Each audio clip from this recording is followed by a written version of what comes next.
141. Que faites-vous lorsque vous souhaitez continuer à conduire après ce panneau de signalisation, je dois m'arrêter sur le côté droit de la chaussée, je continue tout droit, car il est interdit de conduire dans la direction indiquée, je continue de conduire dans la direction indiquée, je dois me garer sur le côté droit de la chaussée. 142. Quel marquage sur la chaussée sépare la voie de circulation de la piste cyclable, marquage sur la figure A, marquage sur la figure B, marquage sur la figure C.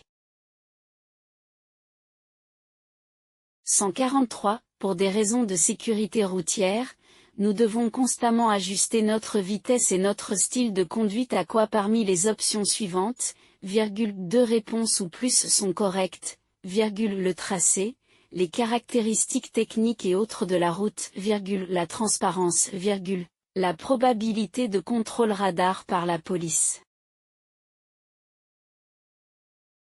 144. Vous approchez d'un feu de signalisation placé sur la voie de gauche de l'autoroute. Comment allez-vous agir dans ce cas, 2 réponses ou plus sont correctes, je conduis avec une prudence accrue, j'allume mes feux de détresse et je m'arrête sur la voie de stationnement, en laissant suffisamment d'espace pour que les véhicules d'urgence puissent passer, je continue de conduire dans la voie d'urgence, je continue de conduire dans la voie de droite. 145. Qu'est-ce qui permet, entre autres, de conduire à une distance de sécurité suffisante, de retourner en sécurité le conducteur qui dépasse à la voie de départ, une vitesse moyenne plus élevée, un temps de trajet plus court. 146. Nous approchons du passage pour piétons. Un véhicule garé juste devant un passage pour piétons représente-t-il un danger, oui, parce qu'un piéton peut nous remarquer plus tard, non, parce que le véhicule n'est pas garé sur un passage pour piétons. 147. Le conducteur de la voiture de tourisme bleu va tourner à gauche. S'est-il arrêté correctement, non, il aurait dû s'arrêter au milieu de l'intersection, permettant au véhicule derrière lui de continuer à avancer, oui, il ne doit pas gêner les véhicules venant en sens inverse. 148. Devons-nous suivre les instructions et les panneaux du personnel d'accompagnement des transports d'urgence, non, dans la circulation routière, nous suivons uniquement les instructions et les panneaux des agents de la circulation et des gardes municipaux, oui, nous devons suivre leurs instructions et leurs panneaux. 149. Vous remorquez une remorque.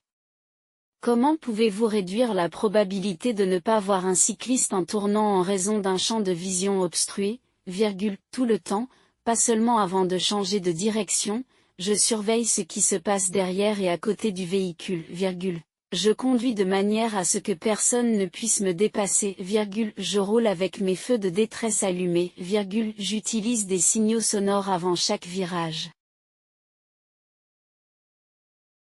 150. Un permis de conduire de catégorie B comprend une autorisation de conduire, 2 réponses ou plus sont correctes, une voiture personnelle, une voiture de tourisme à laquelle une remorque légère a été ajoutée, un tracteur, des cyclomoteurs.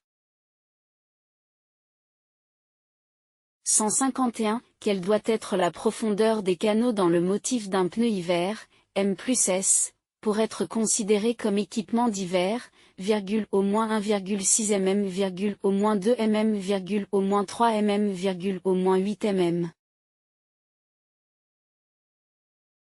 152. Le conducteur de la voiture de tourisme blanche quitte la place de stationnement comme indiqué sur la photo.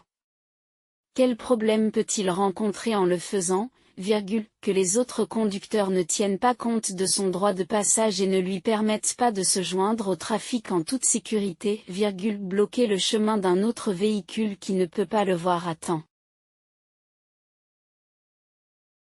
153. La photo vise à nous montrer le danger dû à, un dépassement incorrect d'un motocycliste sur la gauche, des phares de voiture qui éclairent vers l'arrière au lieu de l'avant, des véhicules monoplaces, qui se trouvent dans l'angle mort des rétroviseurs d'une voiture de tourisme, une conduite incorrecte d'une voiture privée au milieu de la voie de circulation. 154. Le voyant d'avertissement indiqué sur le tableau de bord s'allume.